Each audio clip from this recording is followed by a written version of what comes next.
Paano kung ang tunay na pag-ibig ay kailangang suwayin ng buong kaharian? Prince Gyeongsong humarap sa ama ni Sun Chaek para hingin ang kamay niya. Pero ang sagot, isang magalang na, hindi, at si Sun Chaek, tahimik lang, tumindig. Sina Jang-woo, Do-woo, at Se-woo, walang puwersahang pag-ibig. Kahit sa prinsipe, sabat ng ina ni Sun Chaek, lalaki lang yan. Mukha lang ang habol, tahimik na lumapit si So Gaem, baka hindi mo magustuhan ang sasabihin ko pero, tumigil siya. Mabilis ang tibok ng puso ni Sun Chaek, ito na ba, pero, bago siya makapili, isang trahedya, nagkasakit si Sun Chaek.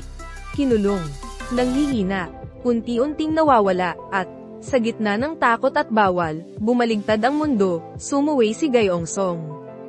Para sa kanya, mamamatay. Nabako, subukan mo. Dahil susundan kita. Kahit saan, pag-ibig o tungkulin. Buhay o kamatayan, wag. Palampasin ang yugto na magbabago sa lahat.